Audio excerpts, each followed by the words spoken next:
حطي العصفر على الليمون كده اهو، هيطلع معاكي احلى ليمون مخلل.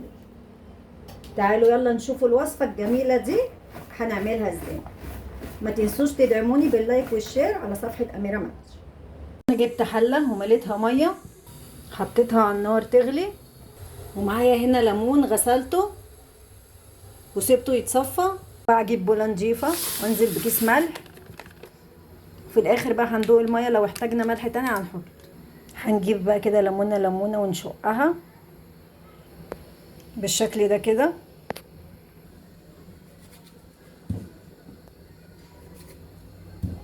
هنا بقى الميه معايا غليت، هبدا انزل بقى بالليمون كده. بسم الله الرحمن الرحيم، بالراحه كده عشان الميه ما تطرطش علينا.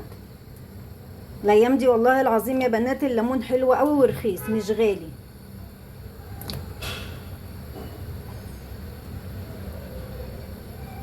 اول ما يخش في السوا نطفي عليه على طول.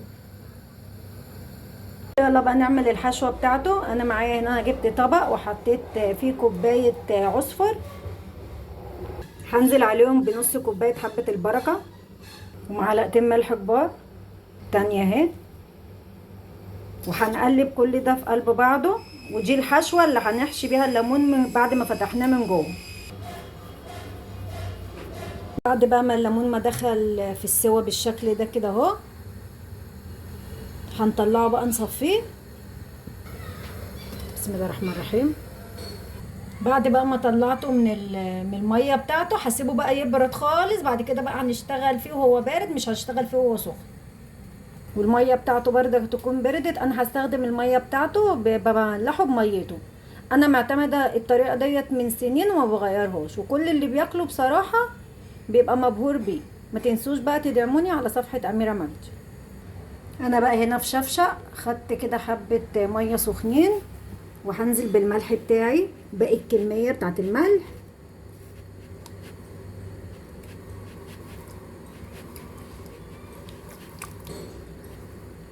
وهنجيب بقى هريسه الشطه اللي كنت عاملاها معاكم، هنزل على الملح معلقتين كبار، وهنقلب بقى كده اهو لحد ما الملح يدوب خالص معايا. انا حطيت الميه وهي لسه سخنه عشان الملح يدوب بسرعه. بيبقى زي الجاهز بالظبط يا بنات بتاع بره اللي انتوا بتشوفوه في المحلات، وده مشروع مربح من البيت. انا بعمل المخللات ديت، انا ببيعها، انا شخصيا انا ببيعها ومعتمده الطريقه ديت من زمان. ما تنسوش بقى تدعموني على صفحه اميره مجدي وتدعوا لي دعوه حلوه من قلبكم. بحبكم في الله. انا هنا بقى بعد الليمون ما برد معايا رحت حاطه العصفر وحبه البركه والملح، معلقه الملح بالشكل ده كده، وقلبت كله في قلب بعضه. مش لازم بقى امسك ليمونه ليمونه واحط بقى احشيها من جوه، عادي بالشكل القمر ده. تعالوا يلا بقى نشوف الفيديو هنكملوه ازاي. انا بقى جبت هنا برطمان مغسول ومتنشف ومتعقم، وجبت بقى الليمون بعد ما عملته بقى كده بالشكل ده، وهنزل بالبرطمان.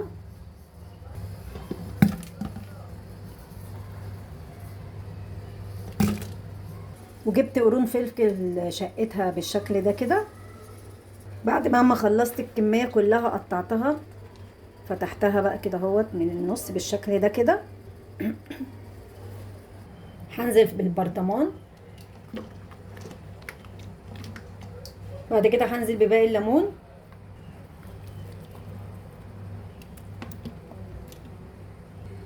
وباقي الخلطة بقى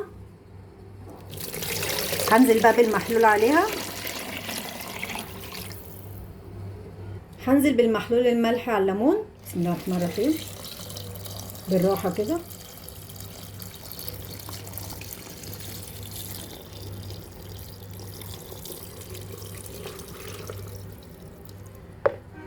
احتجت مية تاني هزود من مية الليمون اللي اتبقت معايا. بسم الله الرحمن الرحيم.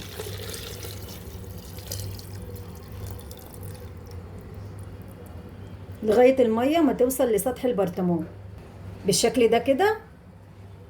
وانا دقت الملح بتاعه كده، الملح بتاعه طلع مظبوط. انا هنا بقى جبت كيس تلاجة وهقفل بالبرطمان عشان يمنع الهواء ان هو يدخل جوه ما يبوظوش. اقفله بقى جامد بقى زي ما انتوا شايفين كده، بقفل جامد. ونحطه بقى في اي صينية او حلة او اي حاجة، عشان المخللات بعد يوم كده ولا حاجة بتعمل فوران، بتفور، الملح بيفور. فنحط كده اي حاجة بقى من تحتها كده اهو، على الرخامة، تحت في الدولاب المطبخ، في اي حتة كده اهو، 10 ايام وتاكلي منه. راحة جاية بقى ايه كده، تقعدي ترجي فيه عشان يستوى كله، وتحت وفوق يبقى كله مستوي. وبكده يبقى وصلنا لاخر الفيديو. ان عجبك الفيديو ما تنسوش تدعموني باللايك والاشتراك في القناة، في الصفحة وفي القناة، صفحة أميرة مجدي. بحبكم في الله، والسلام عليكم ورحمة الله وبركاته.